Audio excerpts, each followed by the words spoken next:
Pushpa 2 August 15 నుండి December 6కి change అయింది కదా, ఎలాగనిపిస్తుంది?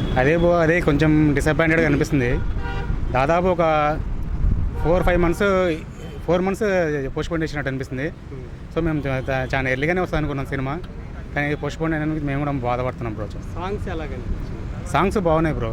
ఒక సాంగ్ రిలీజ్ చేశారు కదా రీసెంట్గా, నా స్వామి సాంగ్, అది చాలా బాగుంది సాంగ్. శ్రీలీల అది రష్మిక మందన కూడా చాలా బాగుంది. సో సాంగ్స్ బాగున్నాయి. గెటప్ పుష్ప 1లోనే చాలా బాగా అనిపించింది మాకు. గెటప్ చాలా బాగా అనిపిస్తుంది. యాక్చువల్గా చాలామంది చూస్తున్నాం కదా, ఆల్ ఓవర్ ఇండియా వరల్డ్ వైజ్గానే ఆ గెటప్ కానీ, తర్వాత అతని డైలాగ్ కానీ, బిహేవియర్ కానీ చాలా బాగుంది. బాలీవుడ్లో 200 కోట్లు అమ్మారు కదా సినిమా, సో అంత భారీ ఎత్తున అమ్ముతారు, ఎలాగనిపించింది? అంటే మ్యాక్సిమం బ్రో పుష్ప 2కి ఎక్స్పెక్ట్ చేయొచ్చు, అంత తక్కువనే అవి. సో ఎక్స్పెక్ట్ చేయొచ్చు ఆ మాత్రం. సో ఫస్ట్ పార్ట్లో ఐటమ్ సాంగ్ కూడా చాలా ఫేమస్ అయింది. అవును. ఈసారి ఎలాంటి ఎక్స్పెక్టేషన్స్? నాకు తెలిసి ఫస్ట్ పార్ట్ కంటే సెకండ్ పార్ట్, ఫస్ట్ పార్ట్ మాకు తెలిసి జస్ట్ ఇంట్రడక్షన్ లాగా అనిపించింది బ్రో. సెకండ్ పార్ట్లో చాలా విషయం ఉంటుంది, చాలా స్టోరీ ఉంటుందని అనిపిస్తుంది. సో చాలా హిట్ అవుతుంది అనిపిస్తుంది.